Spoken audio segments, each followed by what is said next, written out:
तो कैसे आप सभी? मैं प्रीति आप सभी का स्वागत करती हूँ आपके अपने YouTube चैनल स्टडी पॉइंट में। तो दोस्तों उम्मीद करती होंगी कि आप अपना और अपनी फैमिली का अच्छे से ध्यान रखते होंगे। तो आज के इस वीडियो में हम जानने वाले हैं, हम लोग जैसे कि आपको पता है हम लोग पढ़ रहे हैं रेस्पिरेशन के बारे में।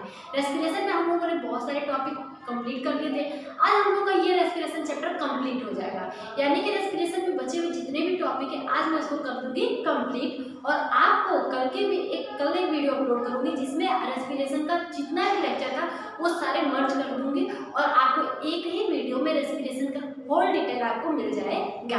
तो चलिए करते इस वीडियो को स्टार्ट। अगर आप इसी चैनल पर नए होंगे तो चैनल को प्लीज सब्सक्राइब कीजिएगा, वीडियो को लाइक शेयर कमेंट जरूर कीजिएगा। तो कर दो वीडियो को स्टार्ट। चलिए स्टार्ट करते हैं। इससे पहले के वीडियो में हम लोगों ने नॉस्ट्रल नेसल पासेज यानी कि यहाँ से लेके यहाँ तक पढ़ लिया था ग्रसनी के बारे में। अब हम पढ़ेंगे ट्रैकिया यानी कि विंड पाइप से लेकर अपने लास्ट यानी कि कहाँ तक एल्वेलॉय तक हमको पढ़ना है। एल्वेलॉय जो फेफड़ों में होता है वहां तक। तो चलिए बात करते हैं। सबसे पहले बात करते हैं कि ट्रैकिया क्या होता है। ट्रैकिया देखिए आपको लिखा है, ट्रैकिया का एक और नाम होता है बेटा, क्या नाम होता है? विंड पाइप, यानी कि हवा जाने वाला जो पाइप होता है उसे हम विंड पाइप यानी कि ट्रैकिया के नाम से जानते हैं। यह एक नलीनुमा संरचना होता है। नलीनुमा यानी कि पतली सी यहाँ पे होती है, ठीक है, पतली सी संरचना होती है जो देखिए सबसे इंपॉर्टेंट चीज जिसमें उपास्थि प्रेजेंट होती है। उपास्थि आपको पता है, उपास्थि और अस्थि होता है। देखिए दो वर्ड आता है, एक होता है अस्थि, एक होता है उपास्थि, ठीक है, दोनों में डिटेल समझिएगा। अस्थि जो होता है यानी कि हड्डियों को बोलते हैं, जो हड्डियां जो लचीली नहीं होती, कठोर होती हैं। यानी कि अगर हम बात करें जैसे कि हमारे हैंड में जो हड्डियां हैं, अगर यहाँ पे हड्डी है तो क्या हम इस जगह की हड्डियों को घुमा सकते हैं? नहीं, यानी कि लचीली नहीं, ये कठोर है, रिजिड है। बट उपास्थि का मतलब होता है कि ऐसी हड्डियां जो लचीली होती है, जैसे कि हम नाक के टिप पोर्शन पे, क्या हमारे नाक में हड्डी नहीं है? हमारे टिप पोर्शन पे भी हड्डियां हैं, लेकिन उसको उपास्थि कहते हैं, इसलिए तो हम अपने नाक को घुमा सकते हैं। हमारे ईयर के टिप पे यहाँ पर भी अस्थियां है यानी कि उपास्थि है, यानी कि लचीली हड्डियां है। यानी कि कुल मिला के ये कहना है कि जो उपास्थि होता है ना, यानी कि जिसे कार्टिलेज बोलते हैं इंग्लिश में, उसका मतलब ये होता है कि ये लचीली हड्डियां होती है, या जहाँ पे भी पाई जाती है वहाँ के जो भी ऑर्गन होते हैं वो मूव कर सकते हैं। तो उपास्थि की बनी हुई 15 से 20 छल्ले पाए जाते हैं। हमारा जो ये आपको ये गला दिख रहा है ना, यहाँ पे ही ट्रैकिया होता है। यहाँ पे जो ट्रैकिया होती है इसमें उपास्थि की लगी हुई कुछ इस प्रकार से मैं डायग्राम बनाऊंगा ना, डायग्राम में हम लोग समझेंगे कि कुछ आधा सी सेट का बना हुआ स्ट्रक्चर बनता है यहाँ पे, उसी को बोल रहा है कि 15 से 20 छल्ले पाए जाते हैं जो वायु के अनुपस्थिति में सिकुड़ने से बचाते हैं। यानी कि जब हमारे ट्रैकिया में वायु नहीं जाता है, एयर नहीं जाता है, तो वो तो सिकुड़ सकती है।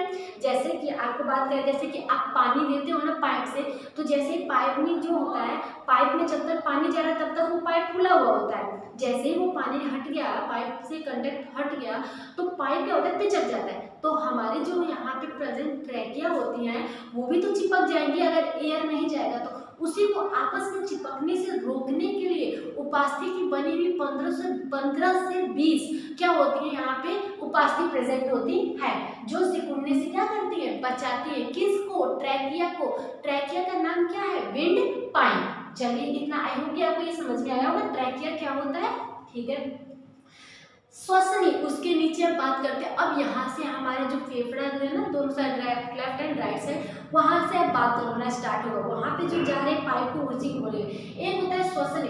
ट्रैकिया आगे चलकर दो भागों में क्या हो जाती है? बट जाती है। ये जो आपको ट्रैकिया दिख रहा है ना, ट्रैकिया क्या होता है? ट्रैकिया आगे चलकर, मान लीजिए ये ट्रैकिया है, ये ट्रैकिया आगे चलकर इस तरह दो भागों में क्या हो जाती है?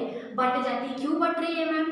क्योंकि हमारे फेफड़ों में एंटर कर रही है, ठीक है ना, यानी कि राइट साइड और लेफ्ट साइड। तो आगे चलकर दो भागों में बढ़ जाती हैं, बाएं और दाएं श्वसनी में, यानी कि बाएं साइड और दाएं साइड में चली जाती है। अब बात करते हैं श्वसनिकाएं की बात करते हैं। श्वसनी किसमें बढ़ गई? श्वसनिकाएं में। प्रत्येक श्वसनी आगे चल के बहुत सारे शाखाओं में बढ़ जाते हैं। जैसे कि मैंने बोला कि ये हमारा ट्रैकिया है, क्या है? ट्रैकिया है। ये क्या है? हमारा श्वसनी है। अब ये श्वसनी आगे चल के और बहुत सारी शाखाओं में बढ़ जाती हैं, जिसे हम श्वसनिकाएं कहते हैं। क्या कहते हैं? श्वसनिकाएं। जब ट्रैकिया किस में डिवाइड है? श्वसनी में। श्वसनी किस में डिवाइड है? श्वसनिकाओं में डिवाइड हो जाती है, यानी कि बढ़ जाती है। अब सबसे इंपॉर्टेंट चीज हम बात करेंगे एल्वेलॉय की, यानी कि कूपिकाएं। एल्वेलॉय याद रखिए, बहुत ही अच्छा और उचित टर्म है और साथ ही ये बहुत ही क्या चीज में? कूपिकाएं। कूपिकाएं क्या होता है आइए देखते हैं। प्रत्येक फेफड़ों में कूपिकाओं की पहले संख्या देखिए, कूपिकाओं की संख्या कितनी होती है? कूपिकाओं की संख्या 300 से 400 मिलियन होती है।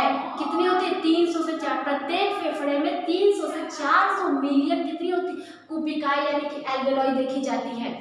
ये जो होता है ना, अंगूर के गुच्छे या बैलून लाइक स्ट्रक्चर होती है, जो कहाँ पाई जाती है? हमारे फेफड़े में पाई जाती है। हमारे श्वसन तंत्र में ये गैसीय विनिमय, इसका काम क्या है मैम? कूपिकाएं जो है 300 से 400 मिलियन है, तो इसका काम क्या है? अब सोचिए, आप वायुमंडल से ऑक्सीजन ही तो नहीं ले रहे हो ना, ऑक्सीजन के साथ अंदर जितनी भी गैसेस वो भी जा रही होंगी, तो वो जो जितनी भी गैसेस होती हैं वो जाके कूपिकाओं से क्या होती हैं? उनको अलग किया जाता है, गैस एक्सचेंज बोलते हैं। यहाँ पे गैसीय विनिमय लिखा है ना, इसका मतलब होता है गैस एक्सचेंज करना, यानी कि जो यूजफुल गैस होती है वो हमारे बॉडी पार्ट में चली जाती है, प्रत्येक सेल में चली जाती है, और जो नहीं होती है ना वो क्या होती है? उन्हीं कूपिकाओं के माध्यम से वापस इनको क्या कर दिया जाता है? बाहर रिमूव कर दिया जाता है CO2 के माध्यम से, यानी कि CO2 के साथ। तो सबसे इंपॉर्टेंट क्या है? एल्वेओलाई के बारे में सुनिए। एल्वेओलाई यानी कि कूपिकाएं मैम हमारे प्रत्येक फेफड़े में 300 से 400 मिलियन होती है। ये गुब्बारे के समान या अंगूर के गुच्छों के समान यानी कि गोल गोल छोटी छोटी पाई जाती है। और इनका इम्पोर्टेंट काम क्या होता है? इनका इम्पोर्टेंट काम ये होता है कि हमारे शरीर में आए हुए अंदर यानी कि अन्य गैसों को एक्सचेंज करती है, हमारे शरीर से बाहर निकालने में हेल्प करती है। यही तो था हमारा श्वसन। हमने पूरा श्वसन आज कंप्लीट कर लिया है। क्या था? ट्रैकिया के बारे में पढ़ा, विंड पाइप के बारे में पढ़ा, श्वसनी श्वसनिकाएं, और लास्ट वन एल्वेओलाई यानी कि कूपिकाओं के बारे में हम लोगों ने पढ़ लिया है। आई होप कि आपको ये सारी चीज समझ में आ गई होगी और रेस्पिरेशन चैप्टर अच्छे से समझ में आ गया होगा। ठीक है, अब हम लोग किसी दूसरे चैप्टर की तरफ बढ़ेंगे, तो मिलते हैं कल की वीडियो में, देखते हैं क्या चैप्टर स्टार्ट करना है। और अगर आपको ये वीडियो पसंद आया होगा तो वीडियो को लाइक कर दीजिएगा, चैनल पर नए होंगे तो सब्सक्राइब करके ही जाइएगा। मिलते हैं कल की वीडियो में, तब तक के लिए बाय बाय, टाटा।